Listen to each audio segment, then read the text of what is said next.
My name is Lisa, and I live in Austin, Texas. I'm 18 years old and about to graduate high school, but life hasn't exactly been a fairy tale. After my mom passed away when I was little, it was just me and my dad for a long time. He did his best, but his job eventually took him to another state, and that's when everything changed. Dad remarried a woman named Sophia, and at first, I thought maybe things would get better, that I'd finally have a family again. But Sophia, she's not the loving stepmom she pretends to be when Dad's around. And her daughter, Rebecca, my stepsister. Let's just say she sees me more as competition than family. Living with them has been like walking on eggshells. Rebecca gets away with everything. She's spoiled, selfish, and always looking for a way to put me down. If I complain or try to stand up for myself, Sophia shuts me down, telling me to stop whining or be grateful. It's like she only defends Rebecca to keep the peace, even if it means treating me like I don't matter. The weird part, when Dad visits, Sophia flips a switch. Suddenly, I'm her lovely daughter, and she acts like we're all one big happy family. It's exhausting, but I've learned to keep my head down and focus on getting through high school. I know I can't leave yet. I refuse to give them the satisfaction. One day, I tell myself, they'll be out of my life, and I'll finally have peace. But until then, I've been stuck in a house where I'm treated like an outsider or worse, like the help. It's been years of biting my tongue, swallowing my pride, and waiting for my chance to escape. Little did I know, everything would come to a head on my graduation day. Graduation day was supposed to be one of the happiest days of my life, a milestone marking the end of all the struggles I endured in that house. For once, I wanted to celebrate my hard work and feel proud of myself. I even saved up money from my part-time job to buy a beautiful dress. It wasn't over-the-top expensive, but it was elegant, and I felt confident wearing it. I hoped for just one day where I could forget about Sophia and Rebecca's constant put-downs. The ceremony itself was everything I'd imagined. As I walked across the stage to get my diploma, I spotted my dad in the crowd, cheering louder than anyone. For a moment, I felt like a normal teenager with a supportive family, but that moment didn't last long. The party back at the house was small, just close friends, a few neighbors, and of course my dad. Sophia had insisted on hosting it, claiming it was her way of showing how proud she was of me. I knew better. It was all a show for my dad. The way she kept calling me my lovely Liza and bragging to guests about how we raised such a smart, hard-working girl made me want to scream. Rebecca, as usual, found a way to ruin everything. She walked into the party late, wearing a dress that was clearly meant to outshine mine, something flashy and borderline inappropriate for a family gathering. From the moment she arrived, her eyes were glued to me, narrowing every time someone complimented my dress or congratulated me. It wasn't until later in the evening, when most of the guests had left, that her jealousy boiled over. I was standing by the dessert table, talking to a friend, when Rebecca stormed over. Her voice was sharp, dripping with disdain as she spat. "Why do you think you deserve to wear that dress? You probably stole Dad's money to buy it, didn't you?" I froze, stunned by her audacity. "What are you talking about?" I asked, trying to keep my voice steady. She didn't answer. Instead, she grabbed the edge of my dress and yanked at it, spilling her drink all over the fabric in the process. "You're not better than me, Lisa," she screamed. "Stop acting like you are." Before I could react, she slapped me. Right there, in front of Sophia, my dad, and a few lingering guests. The room went silent. My face burned, not just from the slap, but from the humiliation. Sophia rushed over, not to defend me, but to cover up Rebecca's behavior.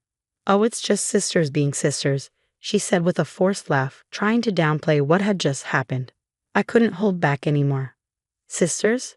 She just slapped me. "This isn't normal." I yelled, my voice cracking. My dad looked confused, torn between what he just witnessed and Sophia's attempts to smooth things over. "Lisa, maybe we should all calm down," he started, but I couldn't calm down. "No, Dad," I said, tears streaming down my face. "You don't get it. This is what they're really like when you're not here. Rebecca's a bully, and Sophia lets her get away with it. They've been treating me like garbage for years." Sophia's face went pale, and she started stammering, "Lisa, honey, that's not true. We love you." "Stop lying," I snapped. "You only pretend to care when Dad's around. The rest of the time, you treat me like I don't belong here." I ran upstairs, locked myself in my room, and called my dad. I couldn't face him in person, not after everything that had just happened. But I needed to tell him the full truth. Over the phone, I poured out everything I'd kept bottled up, how Sophia treated me like a maid, how Rebecca constantly tormented me, and how they only acted nice to me when he was home. To my surprise, he didn't try to interrupt or downplay my feelings. He just listened. When I finally finished, my voice hoarse from crying, he said, "I'll be there soon." True to his word, my dad showed up at the house that same night. He didn't knock or wait for an explanation. He walked straight in and demanded to know what had been going on. Sophia tried to sweet-talk her way out of it, but for once my dad wasn't buying it.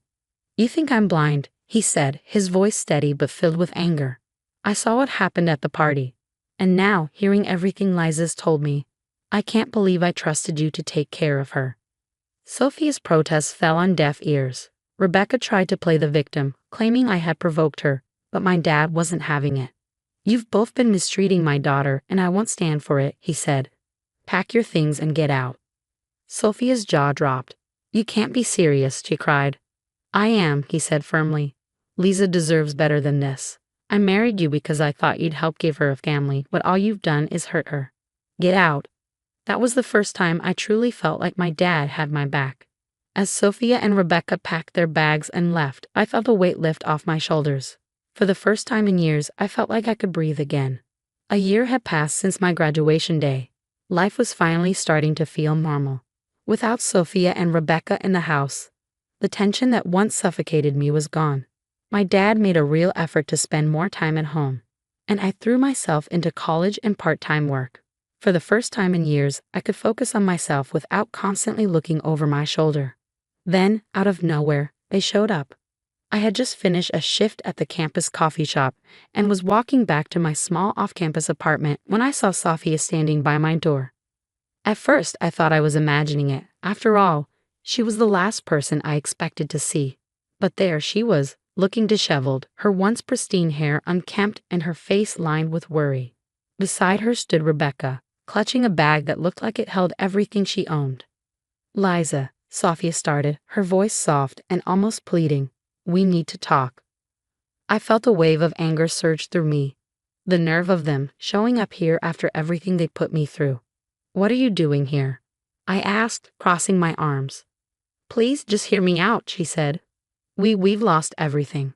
After what happened at your graduation, your father cut us off completely. We had to sell the house. Rebecca couldn't finish school because we couldn't afford the tuition.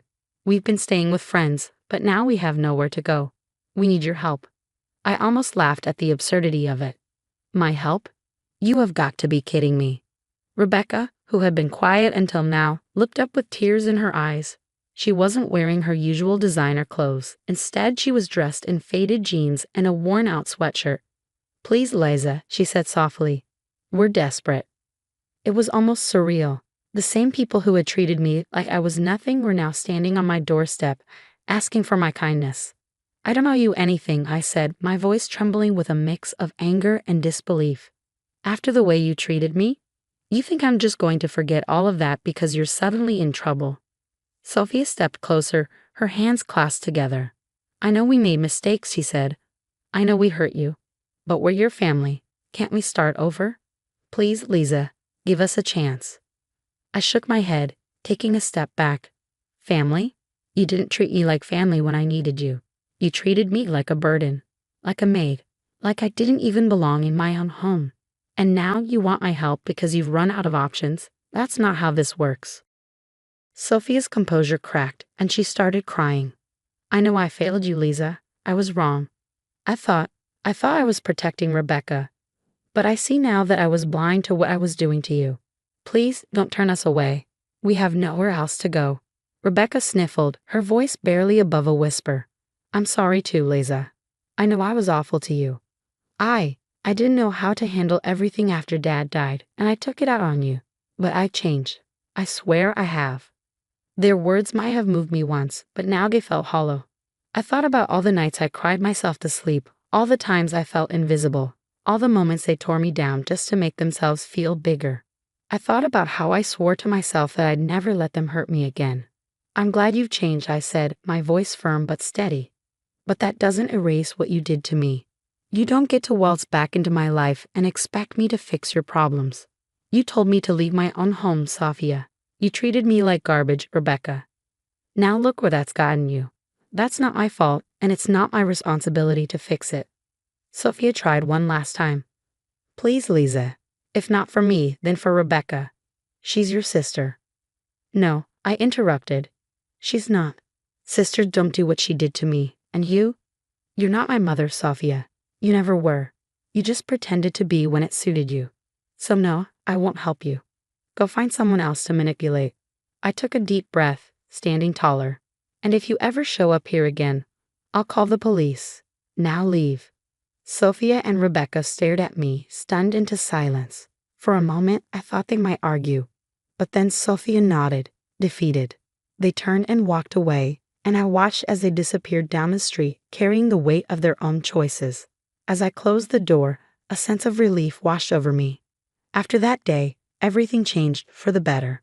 I didn't realize how much of my life I had spent carrying the weight of their cruelty until I finally let it go. Closing that door wasn't just about turning them away. It was about reclaiming my life, my peace, and my sense of self-worth. I focused on my future with a new sense of clarity. My part-time job turned into a stepping stone for an internship, and I threw myself into my studies. Slowly but surely, I built a life that felt like mine, a life without their shadows hanging over me. My small apartment became my sanctuary. It wasn't much, but it was filled with things that brought me joy. Photos of my friends, books I loved, and even little plants I learned to keep alive. I spent time with people who genuinely cared about me, people who saw me for who I was and not as a scapegoat or a target. One evening, as I sat on my balcony with a cup of tea, watching the sunset, I felt something I hadn't felt in years. Peace. For so long, I had clung to the hope that things would change, that they would see me, love me, and treat me like I mattered. But in letting go of that hope, I had found something even better, myself. I wasn't angry anymore. I wasn't bitter. I didn't need their apologies or their approval. What mattered was that I had stood up for myself when it counted, that I had chosen to protect my heart and my future. Sometimes I wonder where they ended up, but the thought doesn't linger for long. Their choices were their own, just as mine were mine. I finally understood that my worth was never tied to their treatment of me. I had always been enough, just as I was. Now I'm living the life I've always dreamed of, filled with love, laughter, and purpose. And as I sit here, surrounded by the life I've built, I feel proud. Not just for surviving, but for thriving. For becoming the person I was always meant to be, free from their toxicity and fully in control of my happiness.